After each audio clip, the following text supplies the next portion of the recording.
Hello and welcome to Chapter 10, Employee Satisfaction and Commitment. In this chapter, we will be learning how to explain the importance of job satisfaction and organizational commitment. We'll be able to identify the individual differences in the predisposition to be satisfied. We will be able to take steps to increase employee satisfaction and commitment and to measure an employee's job satisfaction level. And we will be able to help reduce employee absenteeism and finally understand why employees quit their jobs and what can be done to reduce turnover. All right, that's a lot to cover. Let's get started. All right, so the word attitudes refers to the degree of positive or negative feeling a person has toward a particular person, place, or thing. So despite what our parents said when they said, check your attitude, what we're talking about here is, sometimes it's a positive attitude, sometimes it's negative or maybe neutral feeling that a person has towards a person, place, or thing. So why do employee attitudes really matter? I mean, these are oftentimes things that are held inside. You're allowed to have attitudes about things. Why do we care what an employee's internal monologue is about things? Well, first off, one of the outcomes of attitude can be absenteeism or turnover or lateness. So if we want our employees to attend and be on time and not quit, we might show a little bit of concern about the attitudes that they're holding. It also is a predictor of organizational citizenship, belonging to the organization, contributing to the organization, playing their role. It reduces positive attitudes reduces the risk of counterproductive behavior, improves performance, and improves commitment to the organization. Now, satisfaction is really the attitude.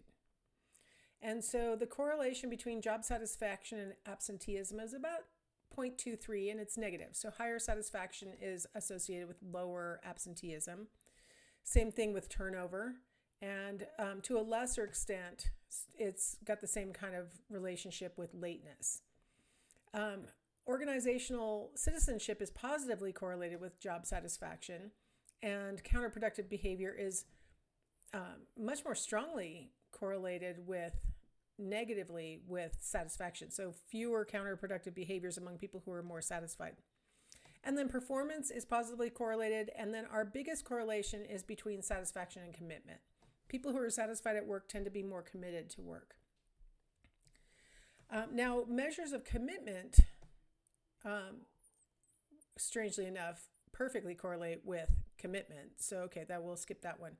But if we are measuring commitment as our, other variable, we find, again, negative correlations between absenteeism, turnover, and lateness, and then commitment to the job. And then we have positive correlations between organizational citizenship and performance.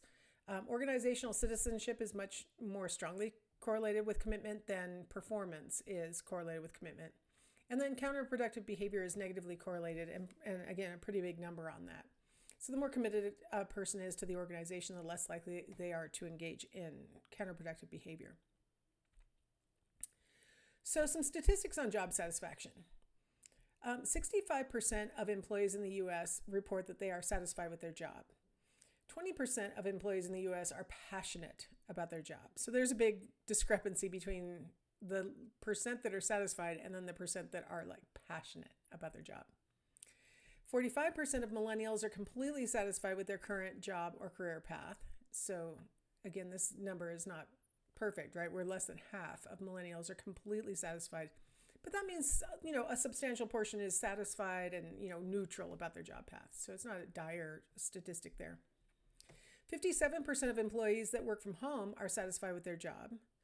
So a lot of people think, if I got to work from home, of course I'd be completely satisfied. But when you do work from home, you notice some of the problems that go along with working from home. So it's not perfect, but it increases satisfaction for some people.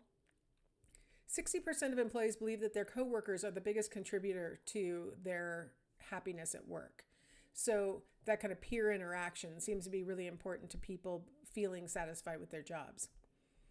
74% of employees in the U.S. believe that company culture is one of the biggest contributing factors to job satisfaction. So even more so than whether or not you're interacting with your peers, the culture at the organization is really important for fostering satisfaction with the job.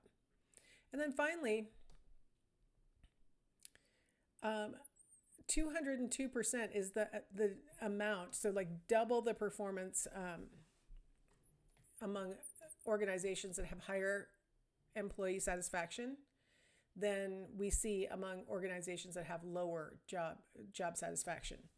So helping our employees to feel more satisfied literally pays off for organizations because they have more productivity and more, higher performance. So it seems worthwhile to help facilitate job satisfaction. So being organizational psych, we of course have some theories to explain job satisfaction. So this first one is called the theory of planned behavior. So in this theory, you have your intentions that maybe lead to behavior, right? But there are a lot of factors that go into your intentions. One of them is the attitude that you hold toward the work. One of them is, sorry, I had to check and make sure my door was closed because some people just came in. So attitudes help us to determine our intentions or help to form our intentions. Subjective norms, our belief that everybody else is doing it or not doing it, will help to determine our intention to do something. If we think that we're the only ones doing this extra work or this drudgery type of work or something like that, our subjective norm is that everybody else is, sloughing it off or ignoring this task. And so we might start to think, I don't know if I want to do this behavior anymore. Like I think I'm being taken advantage of. Or we might be, I'm sorry, I was doing that head at the bottom thing, sorry. Or we might perceive a subjective norm that everybody else is carrying their weight. And so we may feel obligated to that might become our intention. Well, I got to do it too. Everybody else is doing it. So it could go either way. So what we're really talking about is like this perception of social pressures, this perception that maybe I'd be letting my peers down or that I'm being taken advantage of, things like that, help to foster our subjective norm that we should or shouldn't be doing these behaviors. Perceived behavioral control. Do I really get to decide what I'm doing at work, right? Do I have the sensation of autonomy really, that I control my own behavior, that I get to decide during the workday how I accomplish the tasks that have been set before me? That's going to have an impact on my intentions and how I'm going to complete those tasks.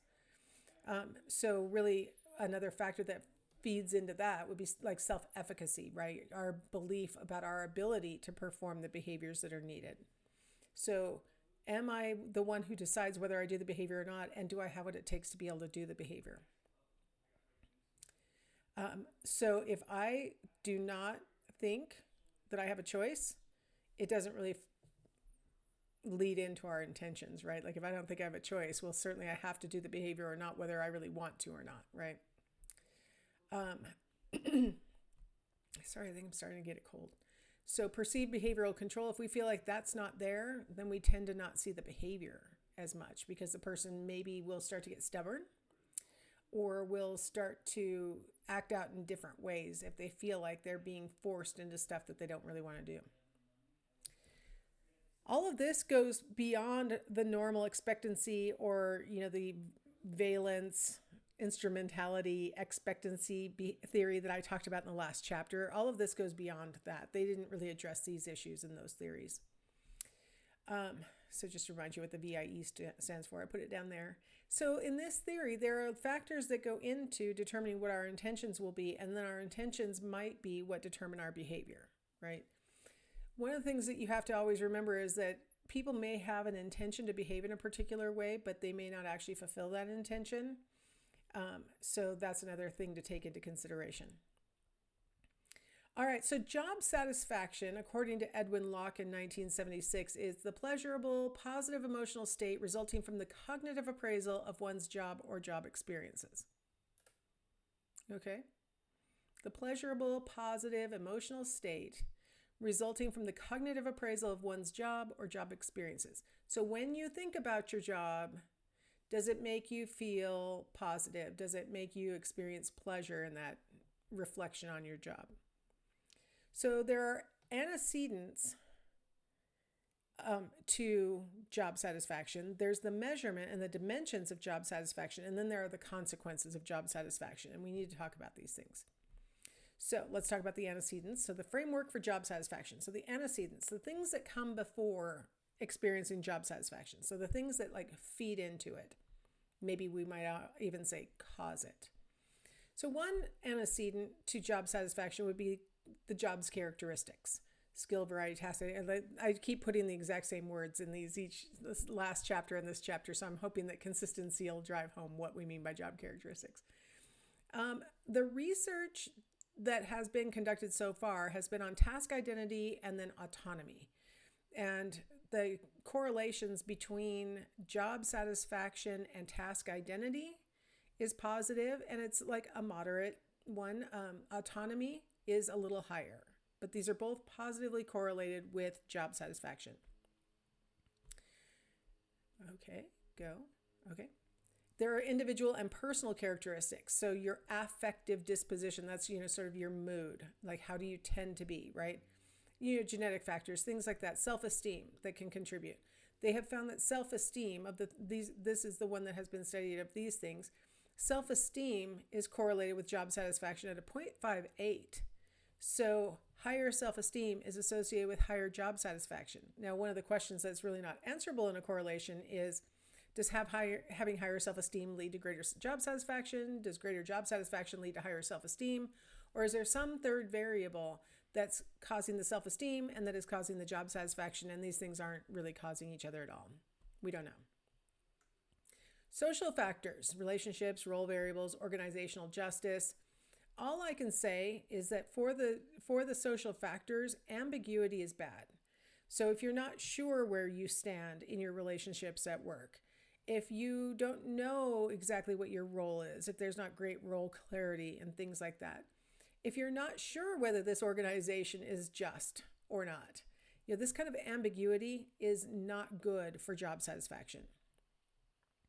And then growth opportunities, the opportunity for promotion or merit pay or, increasing benefits or being able to, change the demands of work to accommodate your work-life balance, things like that. That's another factor in determining your job satisfaction. So if job satisfaction is that the person says, in general, I like my job, they agree to that on a survey. We also have other components besides that. We have things like satisfaction with pay. That's like a subpart of job satisfaction. Satisfaction with their supervisor, satisfaction with their peers, satisfaction with different parts of the job, the tasks that they do, things like that. So be aware that job satisfaction isn't just a monolithic, I like my job. It can be these other parts. So knowing that, one of the things that's kind of interesting to consider is that there are individual differences in job satisfaction. So if we look at traits, which I've listed on the left-hand column, the ones that have been studied. So we've got self-esteem, self-efficacy, internal locus of control. I don't think we've mentioned that one before. Internal locus of control means that you feel like your successes, your failures, your outcomes in life are a function of your own effort, talent, tenacity, things like that. So internal locus of control is a sense that you control your own destiny. It may or may not be true that you do control your own destiny, but it's a sense that you do. Emotional stability, that's kind of that neuroticism that we talked about in the big 5 traits. And then we're to just basically big 5 traits, right? So emotional stability would be called neuroticism. Openness, conscientiousness, extroversion, agreeableness. And then we've got stability that's not about emotions, but stability as far as like sort of, I want to say trustworthiness, but that's not really what I mean, but sort of more like, you're the sort of person who stays with a job for a while, or you're the sort of person who doesn't move frequently, or you're the sort of person who is just sort of consistent. That's the word I want, consistent. Okay, so we have all of those individual things being correlated with satisfaction in the middle column, and then with performance on the job in the next column, and then with turnover rates in the last column. And they've only really looked at, sort of the big 5, 4 of the big 5 traits, plus this general stability issue. And so what you can see is that like satisfaction is very nicely correlated with self-efficacy. I don't know if I circled these. Nope, I didn't. I thought I might have put animated circles. So really nicely correlated between self-efficacy and then job satisfaction. And then sort of a little gap. And then the next ones would be like internal locus of control and stability and self-esteem, right? And then emotional stability, conscientiousness, extroversion. These things are all, sort of in this moderate range of well correlated with satisfaction.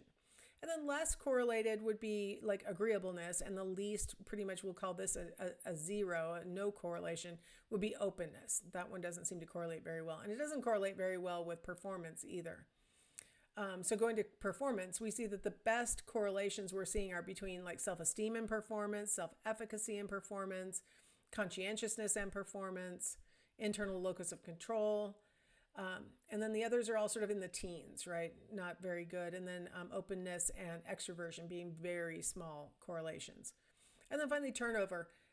We see some negative correlations between things like conscientiousness and turnover. People who are higher in conscientiousness are less likely to quit their jobs.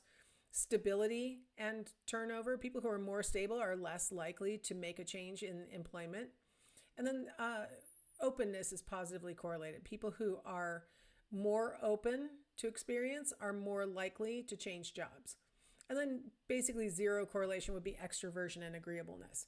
So just some individual differences that might account. And some of this, if you have these personality traits, you may just naturally be more satisfiable in any job, or less satisfiable in any job. It's not really about the job. It's about your trait and your predisposition to be satisfied that might be determining your level of satisfaction.